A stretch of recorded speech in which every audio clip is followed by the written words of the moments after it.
The American Council on Exercise recommends that everyone should aim to get 30 minutes of walk every day for at least 5 days a week. In this video, we will look a bit deeper into what happens to your body during a 30-minute run, the benefits you can expect to see by running every day, and some tips to get started. If you don't presently have the time or energy to hit the gym for a whole hour, don't be too hard on yourself. If you would like to run more but are unsure about how to start, then the following advice will be helpful. All you need to do is start small and slowly work your way up from there. You'll see that increasing your fitness level is easier than you think. You don't have to spend hours a day at the gym in order to get your exercise, even if you've never worked out before. A half hour of running here and there is more than enough for a healthy heart and mind. Here's what happens during your 30-minute run. The first few minutes. Jogging is tough for a lot of people at the beginning, and it's common to experience what we call hitting the wall, when your body uses all its energy up. This happens because your body needs ATP molecules to keep going, and it gets these from the food you've eaten. Your body can only store limited amounts of glycogen, so it will quickly use what you have and then start breaking down your muscles and blood for more energy. This is done through anaerobic glycolysis, a process where glucose breaks down without the need for oxygen. You'll be engaging several muscles around your body, particularly around your core, glutes and legs. 5 to 10 minutes in. Almost any other sport, running requires more energy than other sports. As you run, your heart will beat faster and your body temperature will rise along with the sweat from your glands. After a few minutes, your body will switch to aerobic glycolysis. This means you'll start using more oxygen to convert fat and glycogen into energy. Your body could need up to 15 times more energy when you're exercising, so your breathing will start to speed up. If you're not used to doing regular exercise, you may feel tired and out of breath during this process. Your body will be working to keep the right amount of energy flowing around your body. The rest of your run. Your body should start to get used to the energy converting process as it's working hard on. Lots of people who start running find that this is when they settle into their stride and feel really strong. New runners may find themselves limited when it comes to how much oxygen their bodies can give naturally, which creates a byproduct called lactate.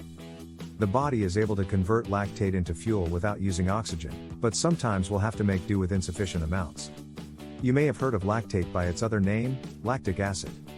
It is the chemical which causes the burning sensation in your muscles and any general feelings of weakness and tiredness that follows. That's because the lactic acid in your bloodstream starts to pile up faster than you can burn it off. It's your body telling you that you need to stop. The best way to improve your running is to start small, slowly building up the distance and speed. This can help you improve your lactate threshold, which could mean a greater endurance and more potential to be an athlete. Practice will always help though, so be gentle with yourself. The end of your run. As soon your run starts to slow down and you're walking, keep moving to make those muscles cool down, reducing your risk of injury. As you do, your breathing will gently return to normal and your face flush will start to ease.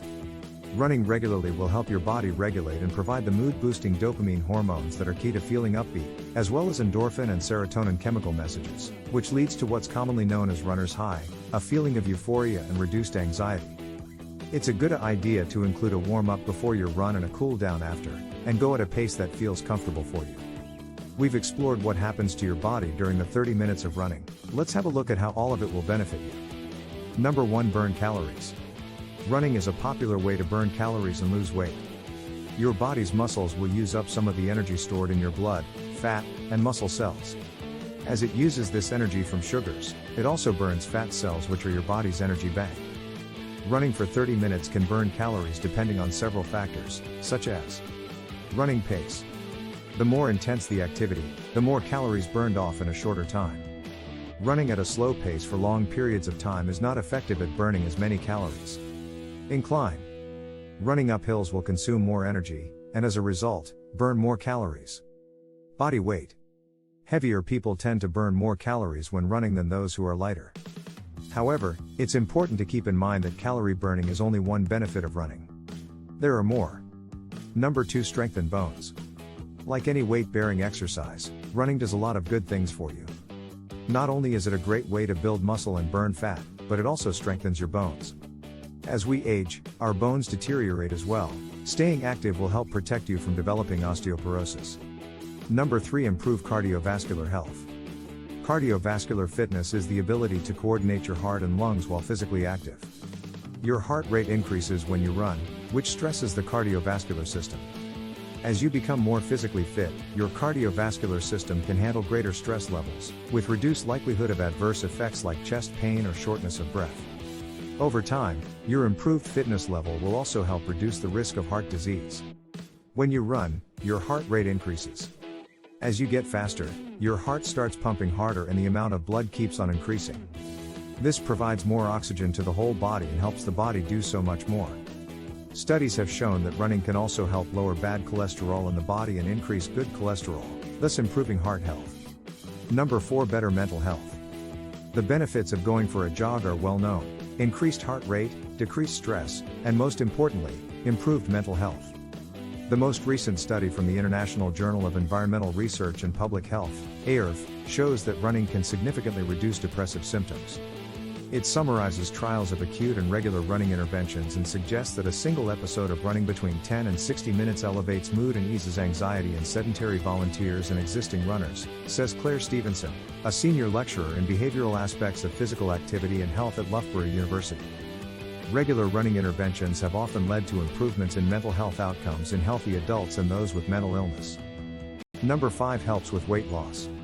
Studies show that even a short run will get your metabolism going and make weight loss much easier. After the run, your metabolism will increase and you'll continue to burn calories for the next 24 hours. That's because your body will use fat as its primary energy source during a shorter run, rather than relying on the carbohydrates that play a bigger role when you exercise harder. Number 6. Better sleep. When you start running consistently for 30 minutes, you'll see a significant improvement in your sleep. Even if you're used to more strenuous exercise, a shorter run will still provide better quality of sleep than no running at all. That's true for both quality and quantity. You'll both fall asleep faster and spend more time in those deep sleep stages, which are crucial for physical recovery. However, try not to run before bedtime. That feeling of achievement will also make you feel full of energy and alert, meaning you'll struggle to drift off. No. 7. Look better, feel stronger.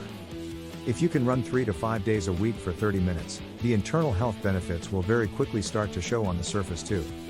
You'll soon see effects like muscles becoming more defined, pounds coming off your weight, and clearer, healthier skin. With your increased strength, you will be able to take on more challenges at the gym. You'll have higher cardio fitness, which will allow you to try things you otherwise couldn't. This will result in a higher sense of confidence, too. Number 8. Live longer. Studies show that the life expectancy of runners who do 4 to 6 runs of 3 miles or less per week is greater than those who don't exercise at all. There are a ton of reasons for this: better circulation, improved balance. Your quality of life will also be higher. A basic level of fitness has been linked consistently to better brain and memory function in later years. While 30 minutes of running a day is great for promoting weight loss, it's essential to build up to running a minimum of 5 days per week instead of diving straight into it. Beginning to run 5 days per week with no prior experience will most likely lead to injury. This will slow down your progress and stop you from reaching your goals. We suggest beginning to run 2 days per week and slowly building this up over a period of weeks. This will reduce your risk of injury and keep you motivated to achieve your weight loss/health goals.